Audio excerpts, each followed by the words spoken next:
So welcome back to the big Premiership review show. It's round 5 and the headline is Newcastle get their first win. For absolutely ages they hadn't won at all last season. So this was big, and what change did it make? Well, unfortunately absolutely nothing, because even though Exeter haven't won a game, they've got 5 bonus points, so Newcastle are still bottom on 4. So those two sides, they are getting adrift a little bit. At the top, it's pretty close. We've got Saracens, Bath and Leicester all on 4 wins. Bristol only have 3, but have a whopping 7 bonus points because of the way they play, their attacking style. So they're from 19 to 21 points, so nice and tight at the top. And Exeter and Newcastle just dropping away. And Gloucester, of course, just on 1 win, but with 7 bonus points, so they're above them quite a long way. So first of all, how did Newcastle get this win? Well, it was tough going, because right from the off, Exeter score a perfect try off the top line out, goes wide, and young Ben Redshaw, who is a good promising player but still plenty to learn, he rushes up too fast, and Josh Hodge, good footwork, and he evades and feeds Emmanuel Fawebusu for a perfect score in the corner. So that's a good start, but at least Newcastle fired back, because Exeter are giving away lots of penalties, like a sloppy neck roll from Vincent, and that lets the Falcons pound away at the line. It's simple pick and go, not pretty, but a persistent and big blindside Vandervoort stretches over to score. So that's 7-5. So at least Newcastle didn't let Exeter get away. And definitely Exeter's game plan is different from it has been all of the previous rounds when they've tried to dominate phase play and go through loads of side-to-side attacking phases. They've decided to go to more of a slow ball, box-kicking game. I think they see Redshaw as a weak link. And indeed, Brown Bampo, the winger, has been in trouble on a few occasions, 3 errors in a row, and Exeter kick a penalty, and that puts them 7-11 up. So not spectacular, but I think they're trying to be clever playing away from home. And really no further action happens until about half an hour, and Newcastle come to life. It's probably their big one coming to life in this game. All their big players contribute. We've got Sammy Arnold, the big 12, bashes up the middle twice. Now Arnold is vital to the way they play, but he does make quite a few errors as well. But when it's right, it's very right. And a rare outing for Radwan, who comes off his wing and makes ground close to the ruck. There's a second not rolling away penalty. That's Emmanuel Fawebusu, who gave away a few of those. And Jamie Blamire shows top level power to tap and go and pile through, I think, about 3 Exeter defenders. So really good play from Newcastle, probably their best play of the game. So that is 14-11. And Exeter are really in a bit of a mess, because they're in a delicate space emotionally, I guess, because they've lost 4 on the bounce. They threw 1 away in the last round against Bristol, and now they're starting to come unstuck. They're imploding. Is there no leadership there? Are these just players that are just not quite as good as I think they are? And it gets worse and worse as Capsick cops a yellow for an obvious maul offside. So not good from Exeter. They can't secure their attacking rucks, and Newcastle are going hard at the breakdown, which is a really good play. Arnold's really good there. Gordon's really good there. Arnold makes a snaffle, and then 21-year-old Puma, and there's so many good Argentinians in the Premiership this year. This is Rubiolo. He rips the ball clean off big Ethan Roots, who didn't have a good game, and from that resulting line-out, Blamire is on the back of a big maul. Really good, tidy score, 21-11. It turns out to be the winning score. Exeter can't come back even from there. And it's such a poor performance from Exeter. Yeah, they blew it last week, that's for sure, but they just can't dominate any periods of play. The bench, I think, is looking quite light. They are looking quite short on quality. Lesser-known players coming in. The scrum half area, I dare say, is a little bit weak. Sam Maunders' box kicks were wayward. Ken's come on and he drops his first high ball cold. So just making so many errors, so many basics. He fires a rocket pass close into Fizzleau's shoulder just after half-time. So it's not so good. To be fair to Exeter, their wide defence is pretty good. Newcastle can't get outside it, but then Exeter's attack is completely toothless as well. So not the best game quality-wise, but it's exciting because Newcastle know they can win this game. With about 12 minutes to go, they go to tight attacking play because they know they can grind the clock down and do it well. And they make enough ground for Grayson to get a drop goal. So that is 21-11. Exeter are losing the ball in contact. Another embarrassing rip in the tackle on the massive ISF Scott from fly half Grayson. Not looking good. We've got Steve Diamond down on the touchline, yelling like a proper grassroots coach. He knows this is big. And Newcastle's defence has been good at stopping Exeter on the gain line. They can't get the momentum. big tackles, and a third embarrassing rip a couple of minutes from time, this time on Hammersley. It's Rubiolo and Grayson again, but just when it looks like Newcastle are closing it out, Fizalou turns it back over and Exeter somehow go the length of the pitch. It's a quality play, their only quality play since the beginning of the match. Josh Hodge again looking really dangerous in attack, involved twice for the score, and they go the length. It's 24-18, lovely wide conversion from Hodge again. They've got one shot to win it, but they lose another ball, and it is Woodburn losing it this time. That's the game over.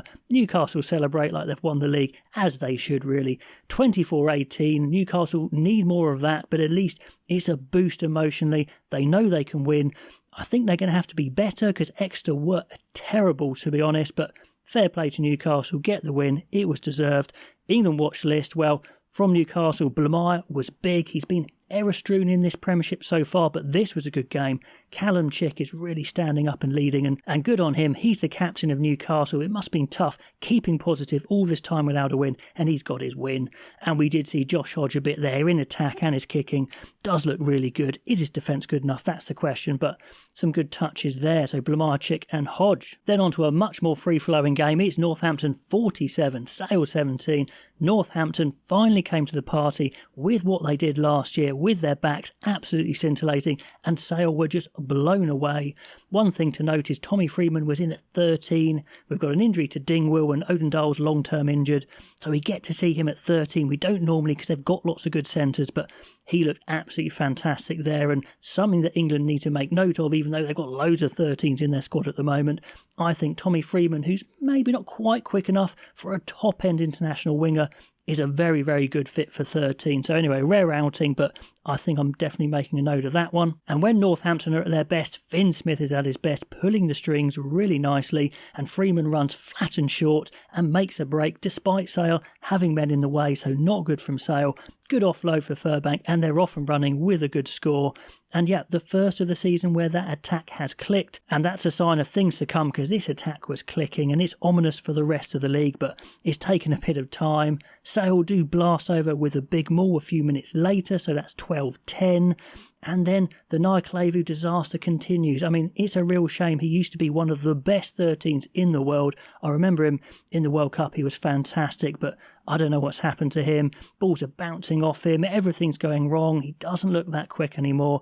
Have they spent a lot of money on him and it's been a bit wasted? I don't know. I hope he can turn it around because he is not looking at the races at all. But anyway, the ball bounces clean off him, and Saints counter-attack with George Hendy, who's back from injury. He was massive last year. I was bigging him up for maybe England selection last year, so can he make a charge at that? He's got a bit of a late start, shall we say, but he hacks ahead, and Freeman has the foot race won, but the ball goes dead. So those Saints backs are just looking so much quicker than Sale, making them look silly. Nyclavu can't get back for that chase as well, so yeah, just making a note of that signing is not working at all. On 18 minutes, we see young winger Alex Wills lose his bearings completely and wipe out George Hendy. That's painful because that's a yellow card. And as soon as the extra man is there, Saints capitalise so nicely, a few hard yards, and then it goes wide to the right. Just sweet hands from Smith, Hutchinson, and Ram puts it perfectly for Slightholme to score in a corner. 19-10, great stuff.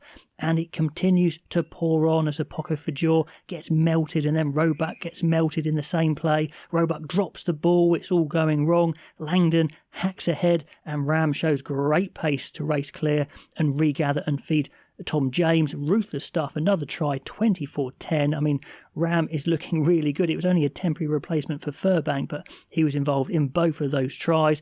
And then we get a third try in the yellow card period. I mean, absolutely devastating stuff. Perfect crossfield kick from Finn Smith, who was right on it. Finds Freeman again. He chips and chases. He regathers, looking really pacey. And a second crossfield kick is actually quite poor. But what's even poorer is Tom Roebuck, who just goes running straight past the bobbling ball. And Slightholme goes, thank you very much, and scores. And also noted Nyclavu is nowhere near chasing back with Freeman. So another one there. 33-10. And then Wills trots back on after his yellow card and finds his team has basically lost the game whilst he was off.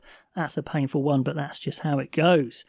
Then we get a first good chance for Sale after their maul try on 34 minutes, but they've just got trampoline hands today. This time Cowan Dickey can't take a flat pass and the attack goes in the 22. On 36 minutes, it's a case of good Curry, bad Curry, as Ben Curry makes a top jackal turnover. But on that transition play, Tom Curry throws a dead duck of a pass over the top straight to George Hendy, who goes, thank you very much, shows good pace and scores from 50 metres, 40-10. And that is 4 tries without reply. The Sale handling has been really poor. That's half-time and pretty much the game is gone. There's a score apiece. We get Furbank caught in the middle of no man's land on 45 minutes and Carpenter goes over, but that's the scoring done for Sale. On 52 minutes, let's mention Henry Pollock again. He's playing at 8 due to that injury to Graham. Even though I think he's probably a 7, he is lightning quick. He looks at home and he reacts very quickly to hold up Thomas over the line. That was impressive. Stops another try. Good game for Pollock. And then on 16 minutes, the last score of the game, it's another bad pass from Thomas off a line out. Rob de Prier can't reach it. And to make it worse, he hacks at the ball and it goes 90 degrees to James Rahm, who races home from 50 metres. 47-10, and that's all she wrote. Massive win for Northampton. Then on to the Bristol game, and we always know that Bristol bring entertainment, but goodness me, this was mental.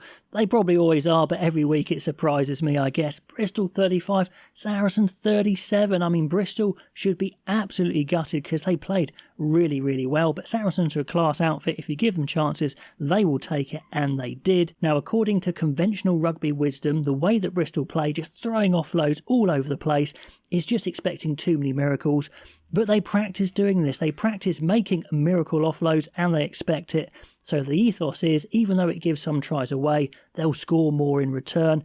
Nearly works out here. After 18 minutes, it's a try apiece. A new prospect, Tobias Elliott, shows both excellent pace scorching up the right, and then a very simple missed tackle on his opposite winger, Ellis Auld, and he gifts a try to Randall, so that was poor from Elliott, and double poor because Bristol were down a man at the time, so that was a painful one.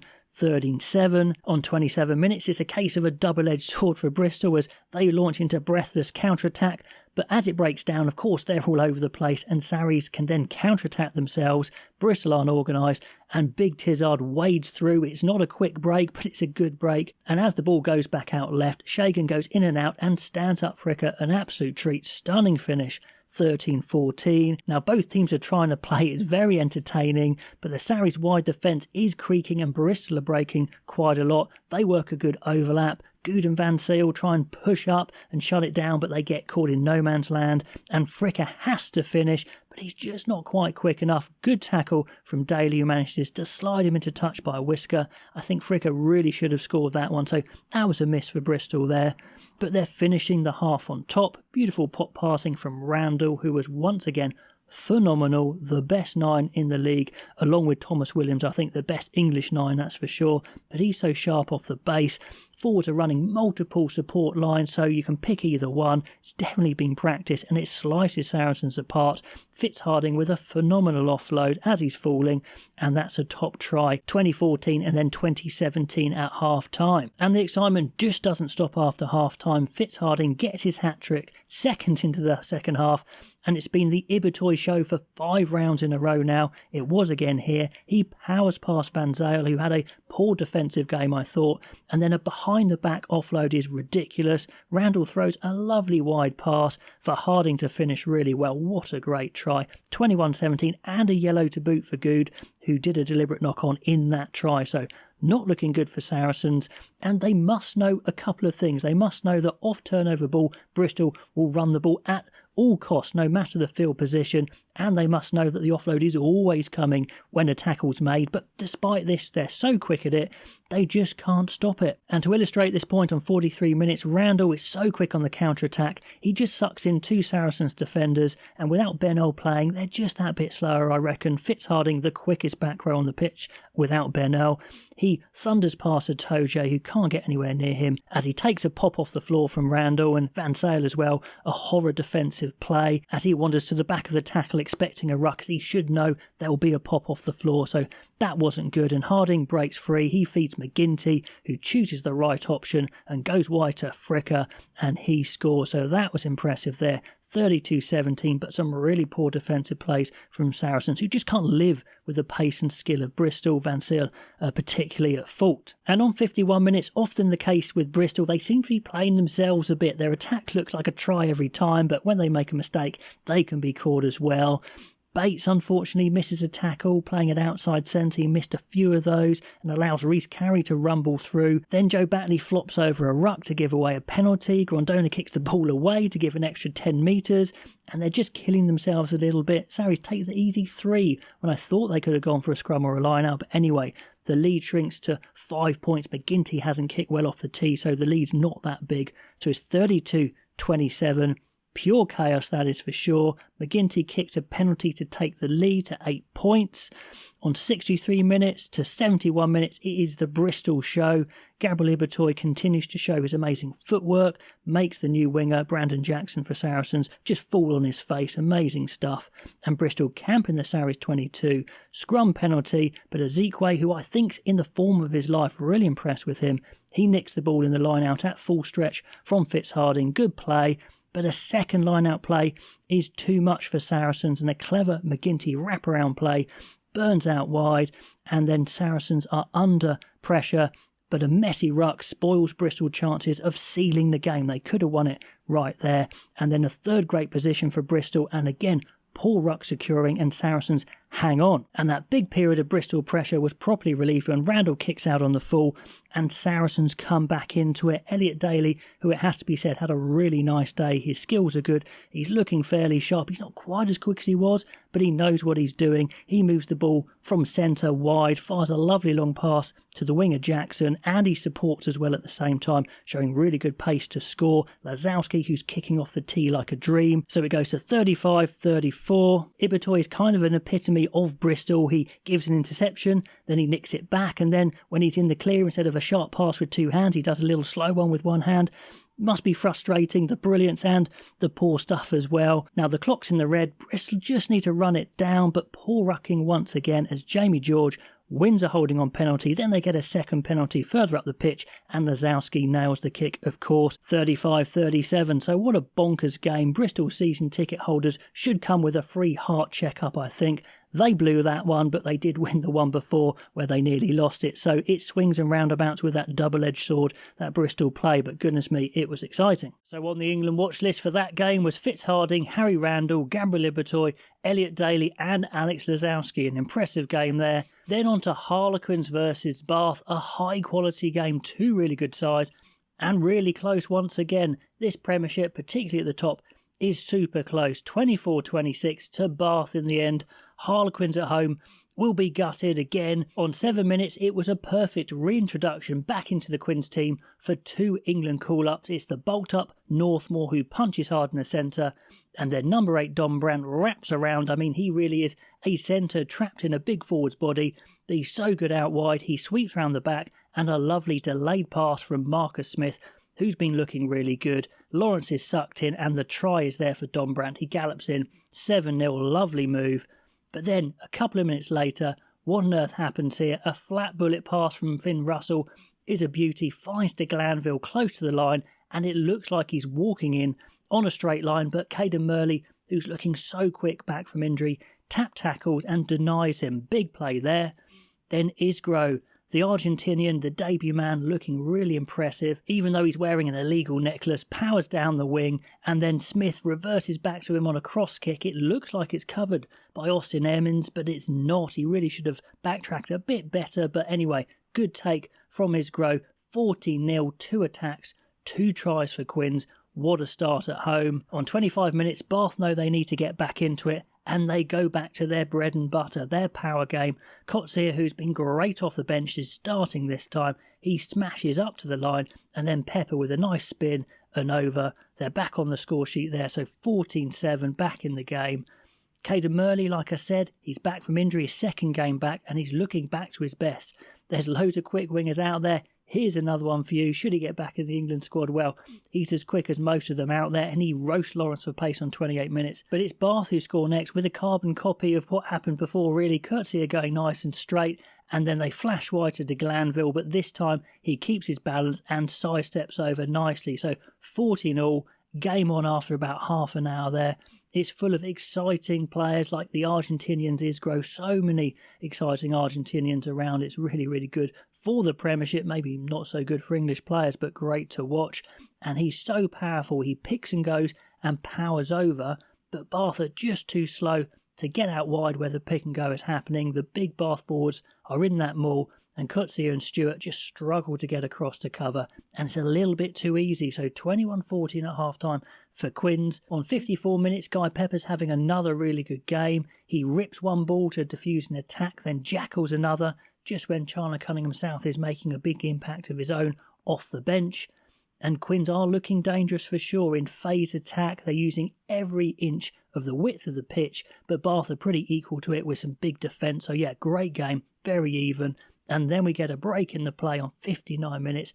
Brilliance from Marcus Smith, probably the play of the game. He's definitely going to go for a big kick. He realises he might be charged down, so has the wherewithal to change his mind and leave it into a pass instead. So brilliant play. That leaves Will Butt jumping in the air to block nothing. And Northmour goes in on the short pop ball, makes 30 metres, and Pepper has to cop a yellow for wiping out Porter to stop the try. It's a penalty though, so 24-14. On 62 minutes, Ted Hill's on, trying to show why he should be in the England squad, and he really should. So good in the line-out as well, regathering high balls as well as his normal running game.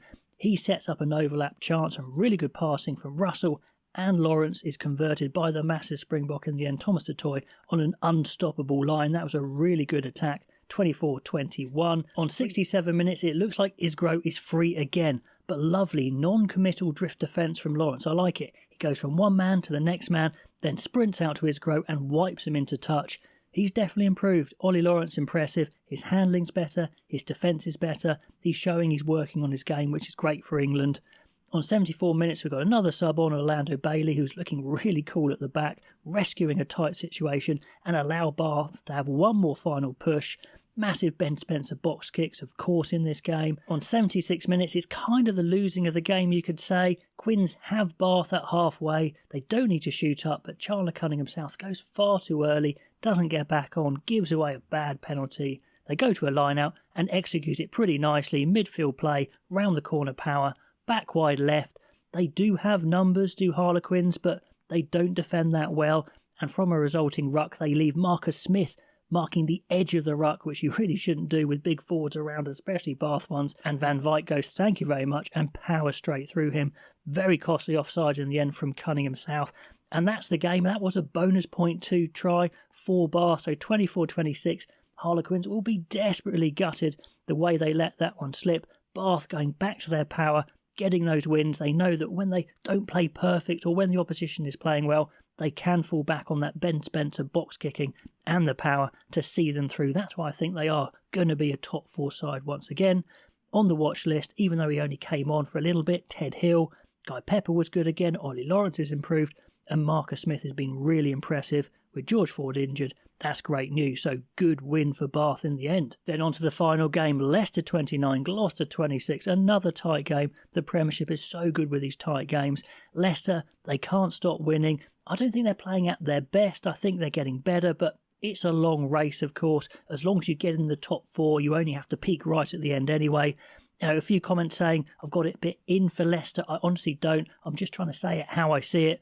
I don't think Leicester are playing amazing at the moment, but they're getting the job done, and that's what it's all about at the moment. This was another case in point, so let's go through the game. To start with, it's a bit kick heavy. You can see that Gloucester are not trying to whiz the ball around like they have in previous rounds. They think that would be a bit silly against Leicester, so yeah, it's kick heavy until a massive 50-22 from someone. I think it was Carreras or maybe Seb Atkinson. Let me know who it was, but that was brilliant from Gloucester. It gives them a good launch play.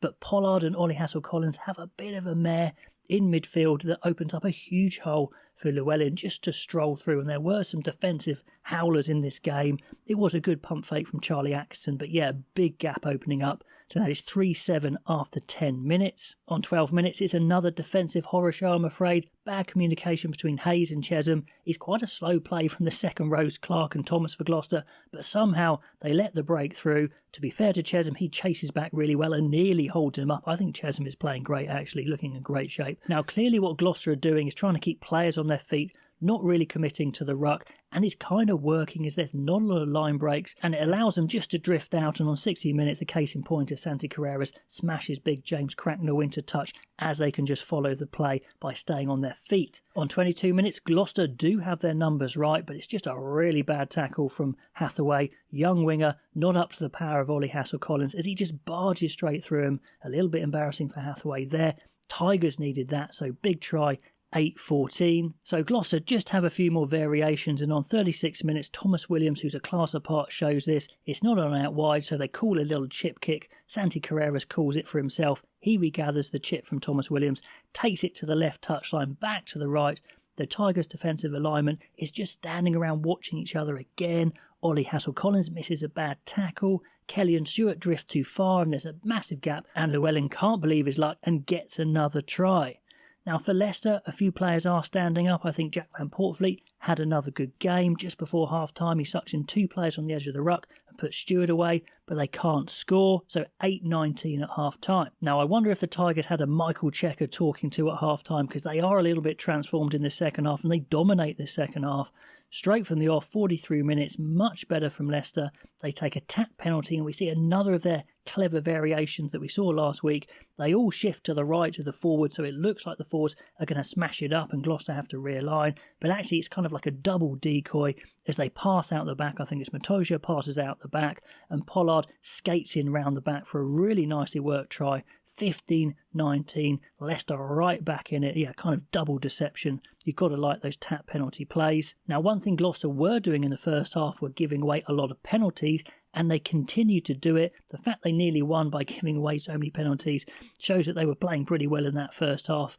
But anyway, Leicester attacks so much better in this second half. There's more decoys, there's more phases, there's a nice step on the pass whilst it's still in the air from Stewart, but young winger Jones definitely flies up too fast, and it creates a try for Bassett, so Leicester now are back ahead, just like that, 22-19. Now just to note that Ollie Hassel-Collins in this game just shows why he's dangerous, but also a little bit costly as well. Powerful finish for his try, but some clangers in defence, and dropping a ball on 50 minutes gives Gloucester a good line out, which could have been costly, but Chesham steals it. Chesham again, like I said, playing really well. On 55 minutes, I think the penalties are 9-2 in Leicester's favour, and Gloucester haven't fired a shot in the second half. On the hour, the young England prospect, Fazabong, is on. He makes an immediate impact with a big jackal. There's only 3 points in it, so Gloucester, if they spark into life, they know they can still take it.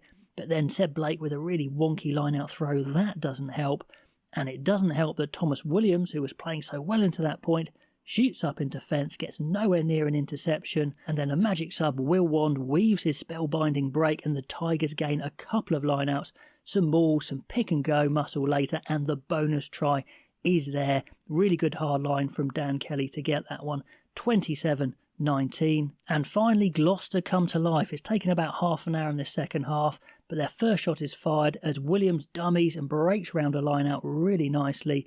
Taylor just can't quite get the offload. They could have scored there, but at least Gloucester get to camp in the Tigers 22 for the first time in this half. They roll them all around the back and get really good momentum, but oh my goodness, Seb Blake has a bit of a clanger, drops the ball with a line underneath him, and Leicester have a chance to clear their lines from a scrum, but concede a penalty at the worst possible time.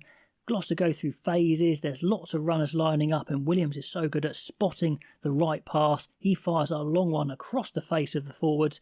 Good decoy to Llewellyn for his hat-trick try, but another blunder from Shilcock, who rushes up, so a lot of defensive blunders from Leicester. And in the last 5 minutes, Gloucester's attacking shapes are back to their best. It's really quick ball, but Leicester just fan out. They're smart, they don't give the ref any reason to give away a penalty, and Hathaway drops the ball in the end, and Leicester get their 4th win. So yeah, Tigers aren't perfect, but they're doing what it takes, and like I said, at the moment it's just about getting up the table, getting in the playoffs, and peaking towards the end of the season. So building their points nicely on the England watch list are Ollie Chesham, who I think is looking great, and Jack Van Portfleet is playing his best at the moment. So there we go, that's my summary of round 5 of the Premiership. Those are my players on the England watch list. Let me know your take on that round, and I'll catch you next time.